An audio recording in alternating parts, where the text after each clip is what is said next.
السلام علیکم. بولڈ بچن میں خوش آمدید. ایک بہت ہی خوبصورت بیان آیا, اس پہ کئی لوگوں نے ویلاگ بھی کیا. میں نارملی پولیٹیکل بات کرنے کی کوشش کرتا ہوں نہ کروں, لیکن یہ بڑا خوبصورت بیان دیا ہے محترمہ صاحبہ جو کہ ایک صوبے کی وزیر اعلیٰ ہے. انہوں نے کہا ہے کہ عمران خان ایک فتنہ ہے اور یہ جلدی ختم ہو جائے گا. اور اس بیان کے بعد ظاہر ہے کہ پوائنٹ آف ویو جو ہوتا ہے, آپ کس طرف سے چیزوں کو دیکھ رہے ہیں اور کس طرف سے چیزوں کو بیان کر رہے ہیں. تو بالکل ٹھیک بات ہے, فتنہ ہے اور فتنے کو ختم ہونا چاہیے. ختم کرنے کی خواہش ہونا ایک الگ بات ہے اور ختم کرنا دو الگ بات ہے. اس کو عمران ریاض نے اس طرح لیا کہ یہ ایک طرح کی دھمکی ہے. اچھا, میں پولیٹیکل بات بالکل نہیں کر رہا, میں صرف آپ کو فتنے کی ہسٹری بتانا چاہتا ہوں. مجھے اس سے کوئی انٹرسٹ نہیں ہے کہ کون کس کو کیا کر رہا ہے اور کون کس کے ساتھ کیا کر رہا ہے. فتنہ ہوتا کیا ہے؟ نیلسن منڈیلا ساؤتھ افریقہ کی جو نسل پرست حکومت تھی اس کے لیے فتنہ تھا. گاندھی جو ہے وہ انگریزوں کی کالونی جو کہ ہندوستان بر صغیر تھا اس کے لیے فتنہ تھا. ٹیپو سلطان فتنہ تھا. جنرل بخت خان فتنہ تھا, 1857 کی جنگ آزادی کرنے والا اتنا بڑا, وہ انگریزوں کے لیے فتنہ تھا. چائنا کے لیے دیگر اور فتنے رہے ہیں. پھر آپ کا منصور ان الحق والا, وہ فتنہ تھا. اس کے علاوہ اور بہت سارے ایسے لوگ جنہوں نے تاریخ میں, آپ اگر تاریخ اٹھا کے دیکھ رہے ہیں, فتنہ کہا کن لوگوں کیا, ہر اس شخص کو فتنہ کہا گیا جو شر کے ساتھ نہ چلا. اب اس میں اور بہت سے معتبر نام بھی ہیں جو میں ابھی لینا نہیں چاہتا, کیونکہ میں نہ تو مذہبی گفتگو کر رہا ہوں نہ ہی سیاسی گفتگو کر رہا ہوں. میں صرف تاریخ کے حوالے سے آپ کو یہ بتانا چاہتا ہوں کہ فتنہ ہوتا کون ہے. ہر وہ شخص فتنہ ہوتا ہے کسی بھی حکومت کے لیے جو اس برائی کا ساتھ نہ دے حکومت کر دی ہو. انگریزوں کے لیے اور مغلوں کے لیے بہت سے لوگ فتنہ تھے. الیاسی مسجد ایک ہوتی ہے ایبٹ آباد میں. ایبٹ آباد میں الیاسی مسجد, اب تو وہاں پانی نہیں ہے, لیکن میں جس زمانے میں پہلی بار گیا تھا اس وقت اس کے گراؤنڈ فلور پہ اتنا پانی ہوتا تھا کہ نماز نہیں ہو سکتی تھی, اور وہ پانی پہاڑوں پہ سے چشموں کا بہتا ہوا آتا تھا. اور وہ ہر وقت جب بھی آپ جائیں آپ کو گراؤنڈ فلور پہ اس مسجد کے ممبر, گراؤنڈ فلور, ہر جگہ پہ پورا پانی, اور پانی مسجد سے پھر باہر نکل رہا ہوتا تھا. جن لوگوں نے دیکھا وہ آپ کو بتا سکتے ہیں کہ میں کیا بات کر رہا ہوں کہ الیاسی مسجد میں پانی کس حساب سے پانی ہوتا تھا. اس کی فرسٹ فلور پہ نماز پڑھی جاتی تھی, گراؤنڈ فلور پہ نماز پڑھنا ممکن ہی نہیں تھا پانی کی وجہ سے. تو پھر میں نے پوچھا لوگوں سے کہ پانی کہاں سے آتا ہے, کیوں آتا ہے, اتنا پانی کیسے ہوتا ہے. اور باہر گاڑیاں, لوگ ویگنیں دھو رہے ہیں اور اپنی گاڑیاں دھو رہے ہیں, پانی پی رہے ہیں, شفاف پینے والا میٹھا پانی. تو انہوں نے بتایا ایک مغل بادشاہ کے زمانے میں یہاں کے امام صاحب ہیں, انہوں نے فتویٰ دیا مغل بادشاہ کے خلاف کہ وہ صحیح نہیں ہے اور اسلام کے خلاف ہے. تو اس نے سازش کے ذریعے انہیں قتل کرا دیا. جس دن امام صاحب کو قتل کرایا اس دن سے ممبر سے چشمہ پھوٹ پڑا اور آج تک جاری ہے. یعنی کہ امام صاحب اس جو بھی مغل بادشاہ تھا اس کے لیے فتنہ تھے. اسی طرح اور بھی لوگ جو تاریخ میں وہ پیدا ہوئے ہیں جنہوں نے اس حکومت کی جو شر کا ساتھ دینے والی حکومت تھی اس کے خلاف بات کی, وہ ہمیشہ فتنہ کہلائے. اچھا, اب فتنہ ان کے لیے تو ظاہر فتنہ ہی ہے نا. نہ میں عمران خان کی بات کر رہا ہوں نہ میں کسی اور کی بات کر رہا ہوں. سمبولکلی بات یہ ہے کہ ایک سیٹ اپ ہوتا ہے ہر دور میں, ہر زمانے میں. بادشاہت و خلافت کے بھی ہم نے بہت سارے روپ دیکھے ہیں, تاریخ میں پڑھ سکتے ہیں. پھر کالونیز رہی ہیں, پھر افریقہ میں جس طرح انگریزوں کی اور فرینچ کالونیز رہی ہیں.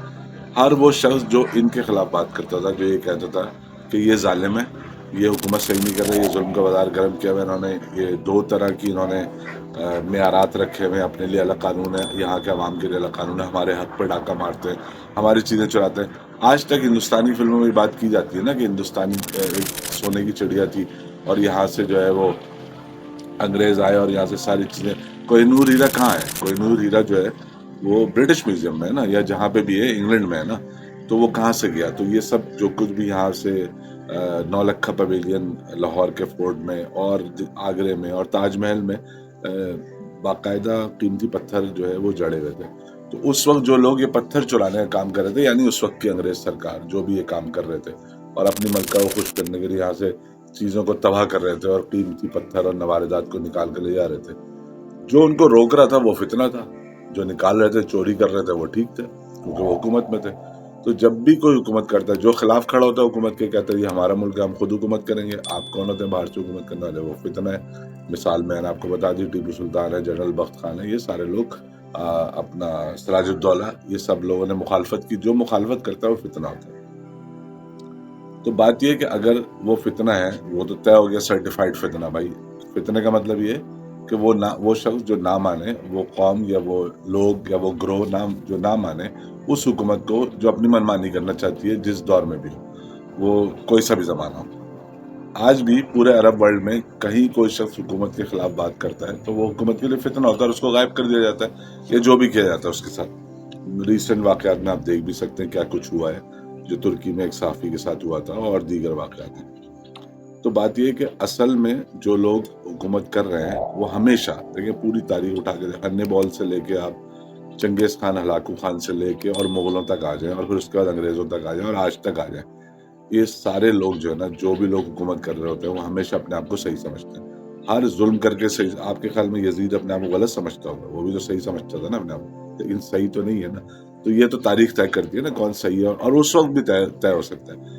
تو کیا وہ لوگ جو اپنے آپ کو صحیح سمجھتے ہوئے حکومت کر رہے ہیں یا حکومت پہ قابض ہیں یا انگریز کی طرح زبردستی کی حکومت بنائی ہوئی ہے یا طاقت سے یا سازش سے یا جو بھی، میں پاکستانی حکومت کی بات نہیں کر رہا، دنیا میں کہیں بھی اور پچھلے 2000 سال میں جہاں پہ بھی حضرت عیسیٰ علیہ السلام رومن امپائر کے لیے کیا تھے؟ انہوں نے بھی ان کو فتنہ ہی کہا، نبی تھے نا، اللہ کے حق پر تھے. تو حق پر جو آدمی ہوتا ہے اس کو یہ سرٹیفکیٹ ضرور ملتا ہے کہ وہ فتنہ ہے. کیونکہ دیکھیں اس کی ریزن ہے. ریزن یہ ہے کہ جو لوگ بھی اپنی حکومت چلانے کے لیے ہر حد سے گزرتے ہیں، ہر ظلم کو پار کر لیتے ہیں، ہر ظلم کی حد کو پار کر لیتے ہیں اور ہر آواز کو دبانے کی کوشش کرتے ہیں اور ہر اس شخص کو صفحہ ہستی سے مٹا دیتے ہیں یا راستے سے ہٹا دیتے ہیں جو ان کے خلاف بات کرتا ہے، وہ کبھی بھی حق پر نہیں ہوتے. وہ ہمیشہ یعنی شر کی طرف ہوتے ہیں، خیر کی طرف نہیں ہوتے. اگر خیر کی طرف ہوں، جتنی بڑی حکومت چنگیز خان نے قائم کی یا ہلاکو خان نے جتنا پھیلایا، آج منگولیا اتنا سا کیوں ہے؟ اگر وہ خیر پر تھے تو پورے دنیا میں منگولوں نے حکومت کرنے چاہیے تھے، لیکن ان کی حکومت نہیں ہے. اس کے علاوہ دیگر بہت ساری مثالیں ہیں جن کی بہت بڑی بڑی حکومتیں طاقت کے زور پہ، ظلم کے زور پہ رہی ہیں، وہ آج ایگزسٹ نہیں کرتی. تو اس کا مطلب یہ ہوا کہ اگر آپ یہ طے کرتے ہیں، دیکھیں ہمارا مسئلہ یہ نہیں ہے کہ کون کیا کر رہے ہیں، ہمارا مسئلہ یہ ہے کہ کیا ہم اس قابل بھی نہیں رہے کہ ہم یہ جج کر سکیں کہ جو لوگ جس طرح جیسے بیٹھے ہوئے ہیں نظام کے اوپر یا حکومت کے اوپر یا کیا کہتے ہیں اسے، طاقت کا استعمال کر رہے ہیں اور ایک پوزیشن لے کے بیٹھے ہیں کسی بھی ملک میں، کیا وہ خیر کے لیے کام کر رہے ہیں یا شر کے لیے کام کر رہے ہیں؟ اگر وہ شر کے لیے کام کر رہے ہیں تو کیا ہمیں ان کو غلط سمجھنا چاہیے؟ چلے دل میں ہی صحیح، آواز نہیں اٹھا رہے، آواز اٹھانے پہ آواز بند کر دی جائے گی، فزیکل ہوں گے تو آپ کو غائب کر دیا جائے گا.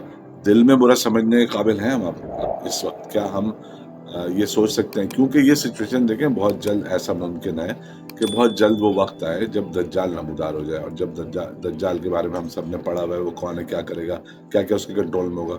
تو زیادہ تر لوگ جو اس وقت ہوں گے وہ یہ کہیں گے یہ صحیح ہے بھائی، یہ غلط تھوڑی ہے. دجال کا فتنہ یہ تھوڑی کہ آپ اس کو پہچان نہیں پائیں گے. بات یہ کہ آپ کو پتہ ہوگا یہ دجال ہے، اس کے بعد بھی آپ اس کی حمایت کریں گے. تو جو لوگ اس کی حمایت نہیں کریں گے، جو اس کی مخالفت کریں گے اور اس کے خلاف ہوں گے، اس کے خلاف جمع ہو کے طاقت جمع کر کے لڑنے کی کوشش کریں گے، ان کا درجہ جو ہے بدر کے شہداء کے برابر ہے. تو آپ اندازہ کر لیں کہ مخالفت کی ویلیو اس کے نزدیک کیا ہے جس نے اس پوری دنیا کو، اس کائنات کو بنایا.